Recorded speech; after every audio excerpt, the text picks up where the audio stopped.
the rishis in the Rig Veda is the same as the rishis in the list of the Brihadaranya. Not one of them.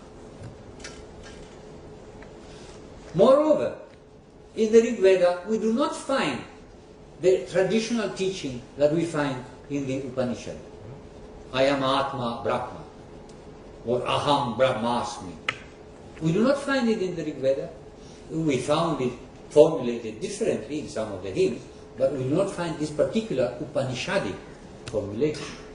So how come, if they coincide, if the Rig Veda is 1200 and the tradition of the Upanishad, let's say, begins at around that date, why is it not found? Why is there no coincidence between them? But there is. But you find the Upanishadic teaching in the Atharva Veda. Atharva Veda, some hymns begin to talk about the Atma Brahma dosha. So, the Rig Veda must be a lot older than the Brihadaranyaka if 60 teachers cannot be found, one of them, in the Rig Veda. Next one, please. We come to paleoastronomy as further evidence.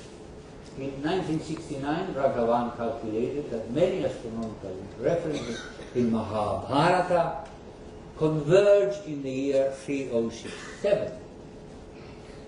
This was confirmed with computer and planetarium by astrophysicist Narahari Achar, first time in 2003. I think, in fact, it was Dr. Kalyana Raman who asked him to do that. Isn't that so? That's right. He asked him, just try it and see what you find. And he did, and he found the same year, 3067. Now, true enough, there are some doubts. Iyengar, another physicist, another great scientist down in Bangalore, has slightly different views, questions this date, but for the moment there isn't really any significant reason to doubt Achar. So if Mahabharata begins at around about 3000, then how much older must be the Rig Veda, whose language is significantly older, very, very different.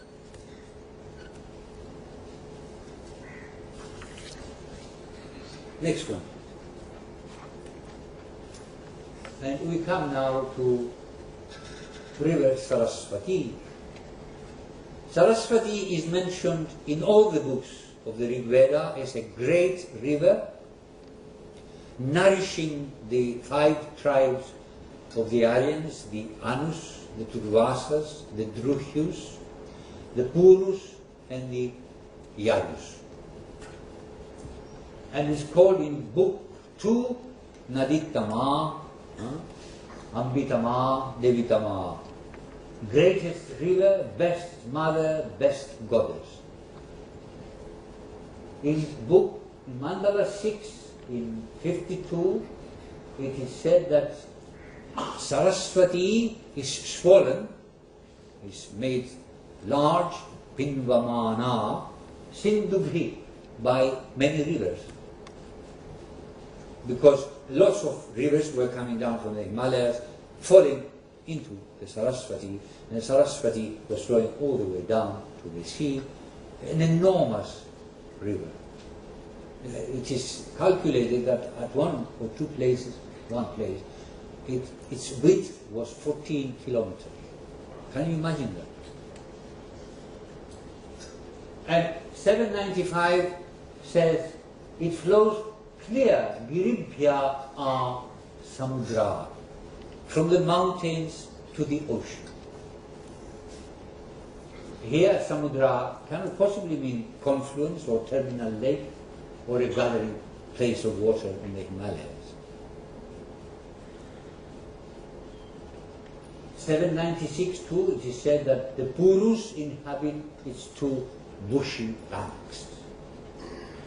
Then in the 10th mandala, still it is called a great river nourishing the tribes, and there is a hymn praying to Saraswati to continue to sustain the good fortune of the Vedic tribes.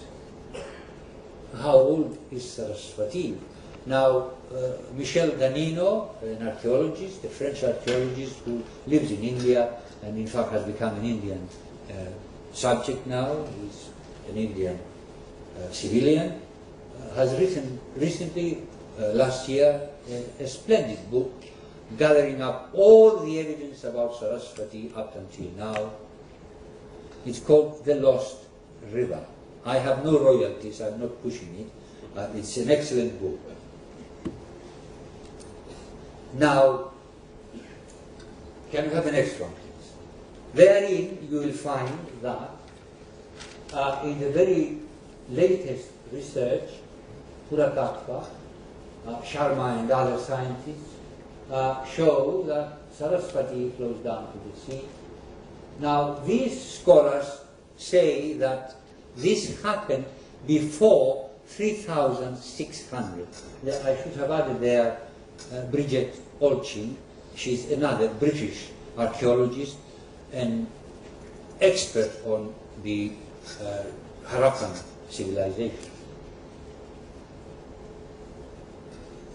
That's the only time, 3600, that the river could have flowed down to the sea. After that time, it begins to dry up, and it becomes completely dried up in 1900.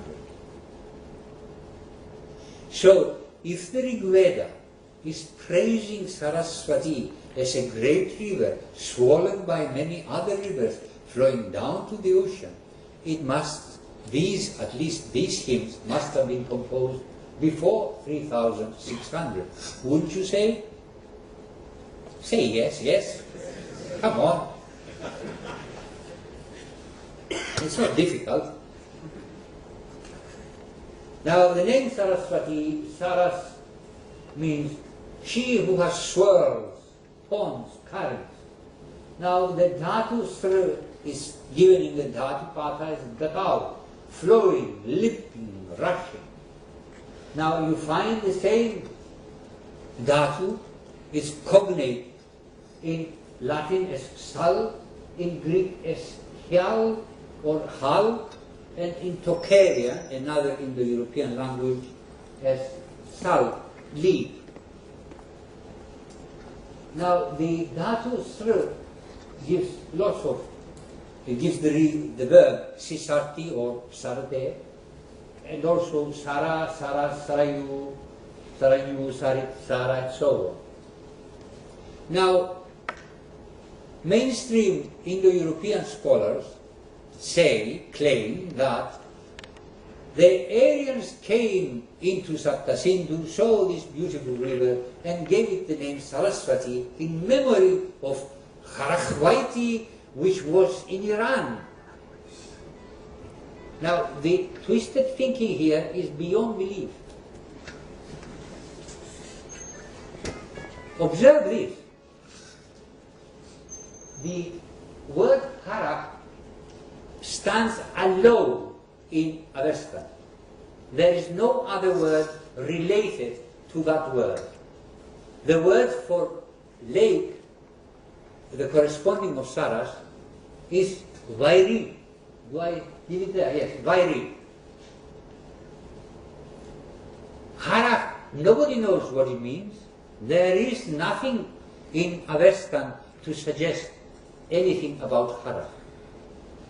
We say Harakvaiti means perhaps a river with lakes or a river with swirls and so on, because we take it from Sanskrit.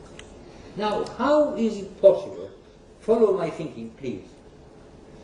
You have Avestan with Harakvaiti. Now, the word Harak has no dhatu, has no other relatives in the language. You come to Saptasindhu, suddenly Saras has a dhatu, has many relatives. Not only that, but it connects with other Indo-European languages. Now, how were the Indo-Aryans capable of inventing all this stuff? Well, they weren't. what happened is the opposite. The Iranians moved out of Saraswati, out of Sapta Sindhu into Iran, and took the memory of Saraswati with them, but lost the rest of it. Do you follow? Yes. Good.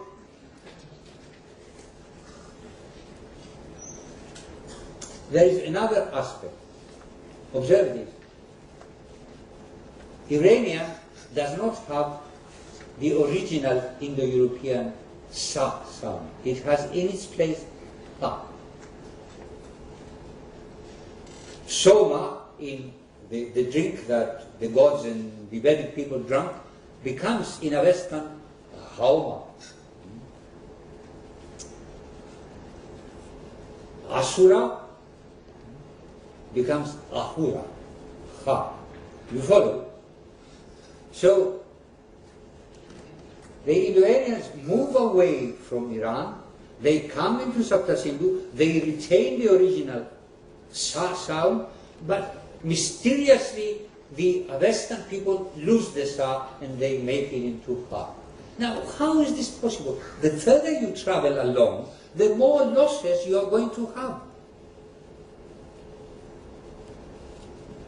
And the more steadfast you remain in one place, the greater the chance is that you will preserve the heritage. If you are moving, you don't have time to teach the children properly. If you stay put, then you've got time to teach the children properly and continue the tradition. Next one, please.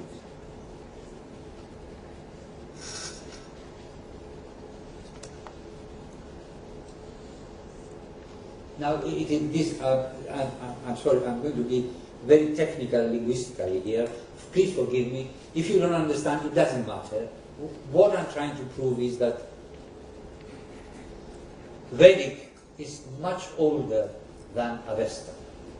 You see, in Avesta, the A, the original Indo-European A, becomes E, O.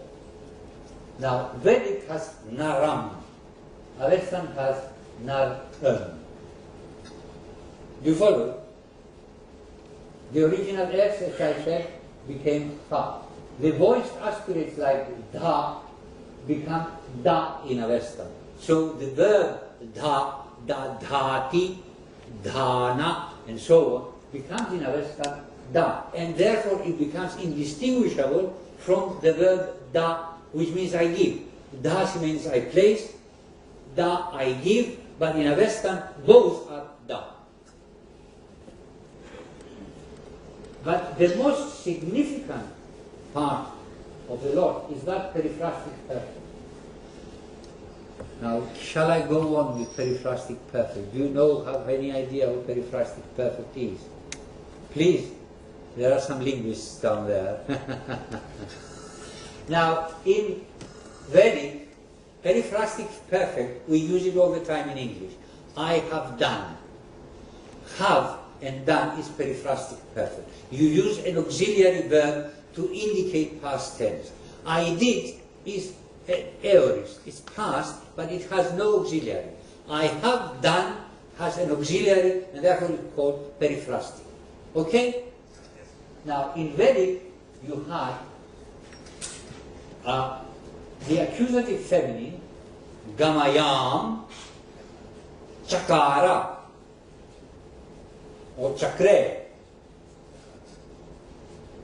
Then in the Brahmanas, you had As and Bu. So you have a new periphrastic perfect. A new verb was used as an auxiliary. What happens in Avesta? Avestan has a periphrastic perfect with the feminine, again, accusative, but with the verb to be, exactly as the Brahmanas, ash. What does this suggest? Now, to any trained linguist or historian who's got his wits about him, this suggests that the Iranians split from the Indo-Aryans when us began to be used. They forgot about Crete and they used us. If the Indo-Aryans had left Iran, then the first periphrastic perfect, the auxiliary verb in the periphrastic perfect, the first one would have been us. Gamayam asa, not gamayam chakre. And then they would have developed the periphrastic perfect with the auxiliary kri. Okay? You follow? Good.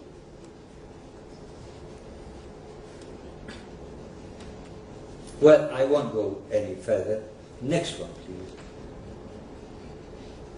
I will sum up the isoglosses because, again, this is highly technical, and I know most of you are scientists and don't really know much about linguistics, and I don't blame you. I don't want to know much about linguistics either. But according to the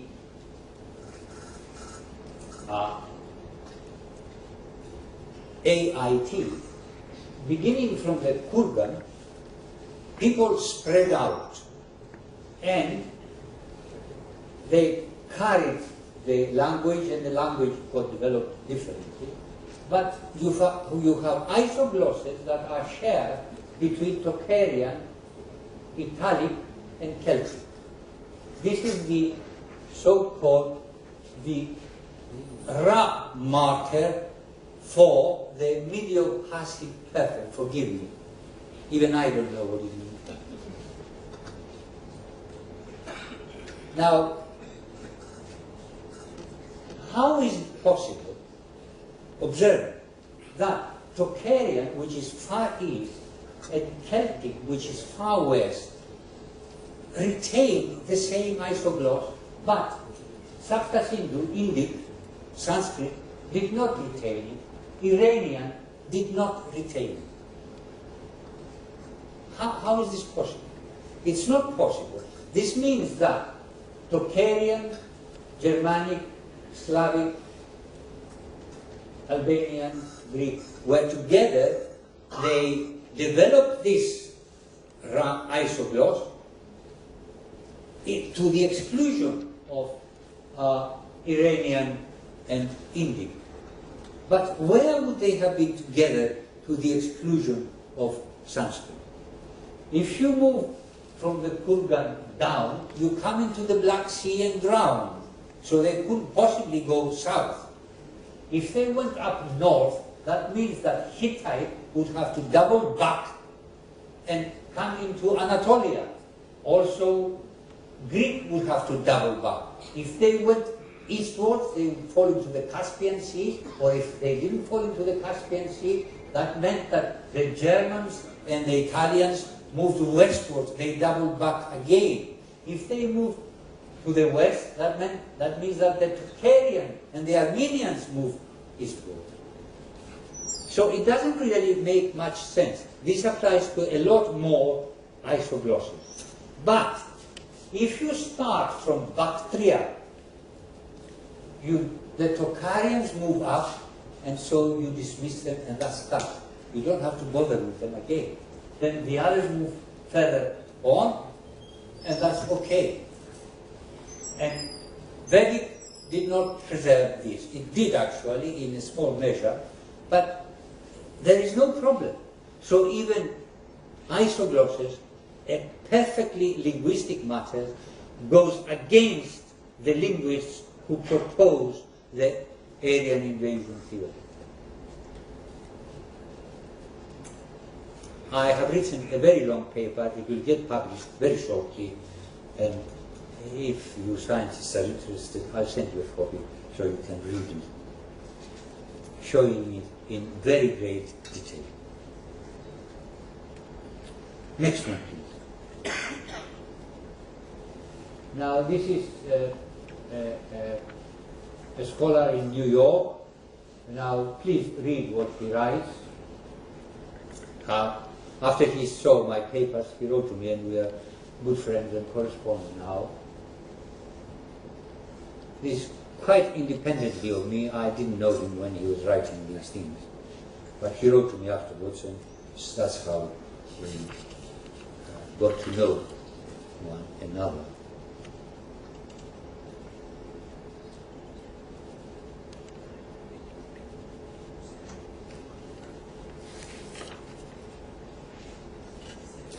Well, in Levitt, as you see, I myself made a study of Mesopotamian religion and compared it to the Vedic religion. And in fact, the Adyal Library has published this as a monograph. I'm surprised they didn't come to bring it here so you can buy it. Again, I don't have any royalties, but it would help. It would help them. And I show that in fact Vedic is in fact much, much older than the Mesopotamian religion. So again we arrive, the Mesopotamians begin to rise into history around about 3000. Next one please, mathematics. Now this will please you all. In fact it would be very nice if some of you actually looked at the Shulba Sutras and see if you agree with Seidenberg. Seidenberg he's dead now, he was a great American mathematician and a historian of science, and he published two articles, one in 1962 and one in 1979, which we'll see, is in 1978, which we shall see. Now we come to something that nobody can argue against, DNA. Genetics. Anthropological studies, actually Kazanas, where he mentions me, Kazanas cites an anthropologist, Gregory Kennedy, from the United States. He's done the studies, and he claims that there can't have been any change in the features of the Harappan people after 4,500. There is no change. But genetic studies are, in fact, much more firm, and they tell us that there was no significant flow of genes into India between 10,000 BCE and 600 BCE. 600 BCE, in the 6th century, the Persians began to come down and they conquered parts of ancient India. So, yes, from that period onward, they can trace the influx of foreign genes, but not between 600 and 10,000. On the contrary, Oppenheimer, 2003, claims that round about 50 or 40,000 years, people having moved out of Africa into Central Asia, they began to move, perhaps, he says, from Kashmir and Sapta Sindhu into the northwest and Europe. So the flow is the other way around, according to all these geneticists.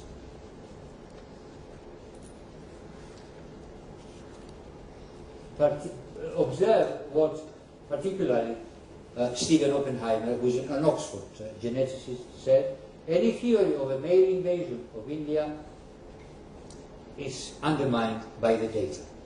You cannot have a theory of invasion or immigration into India from northwest because the data do not support it. From 2003 onwards, these data are solid, they have not been disproved, and later studies like Sahu 2006 in the Scientific American, or is it the Genetic Journal of the United States, show this. Next one, please. Well, here you have Leach, Edmund Leach, the provost of King's College. He puts his finger right on the soft spot. Indo-European scholars should have scrapped all their historical reconstructions and started again from scratch. But this is not what happened. Vested interests and academic posts were involved. He said that, saying that once archaeologists unearthed the Harappan culture, the thinking of linguists should have changed, but it didn't. Because you have now a tremendous paradox. You have an enormous, solid culture, the Harappan civilization, Indus-Sarasvati civilization, from 3000 to 1900, but it has no literature. Then, in the same place, shortly afterwards, you have, according to the mainstream theory, an enormous literature, the Vedic literature, which has no solid civilization to support it. It's an enormous paradox that no historian can swallow. Let's go further down, please. Next one, please.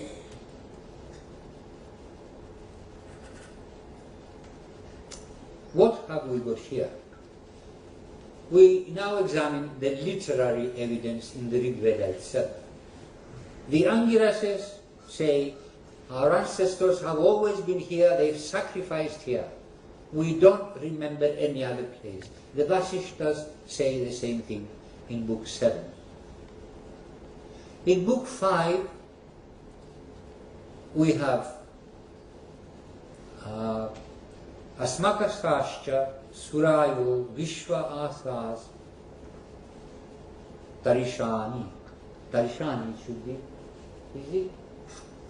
Oh, yes, it is correct there. It's wrong here.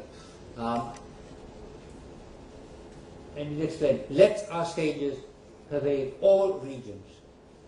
They begin to show, there are only little snippets, that they were aware of their own civilization, they were aware of their own high level of culture, and they thought that their sages should go to other regions and civilize those people. Because around about 8,000, around about 10,000, the glaciers all over Europe and Asia began to melt. And you have about 2,000 or 3,000 years of very heavy rains. But around about the 8th millennium, it was possible to start traveling. You didn't have floods, you didn't have heavy rains, and you certainly didn't have glaciers anymore. And in Mandala 7, spread far over the earth, it is said. Mandala 10, spread far the Aryan laws. In 661.9, which is a hymn to Saraswati, it is said, Sano Vishwa Adidvisha Swasri Anyarikavari Atan Aheva Surya. What does this mean? She, the goddess Saraswati, made us all, that's the 5 tribes, as we find out in stanza 12. This is stanza 9. In stanza 12, the 5 tribes are mentioned. She has made us all go beyond Ati Drisha, beyond enmities between us, beyond Swasri Anya, beyond the other 7 sister rivers. Ritavari, she, the goddess who follows Rita, the cosmic order. She spreadeth Atan as the sun Surya spreads the days. Aha. So, let's see that. Can we see that, please? So there are the 5 tribes in Sapta Sindhu being spread eastwards, southwards, northwards, westwards. Can we go back? One? Thank you. Baudhayana Shrauda Sutra 1844 says there were 2 migrations. One eastward, the Ayava, and one western, the Amavasa. Now, the eastward we won't bother with. It's the movement eastwards towards the Gangetic plain, but we'll bother with the westward one. The Amavasas were Gandharis, which is Gandhara, slightly northwest of Sapta Sindhu, Parshus, the Persians, west of Sapta Sindhu, and Arathas. Now, Aratha, we don't know, but there is a mountain called Ararat up in the Caucasus area, you know, northern Turkey, Armenia, between the Caspian Sea and the Black Sea. There is also a tribe of people who spoke a language called Urartu. So the Arathas might well be those people. Can we have the next one, please? And then the next one. And here you have the two movements, the Ayava moving towards the Ganges, and the westward one, the Amavasa. There I show people moving towards the Tocharian and other Indo-European branches, the Persians, Iran, Parshut, and moving northwestward. Well, there is a little bit more, but I think I'll stop here. Thank you very much.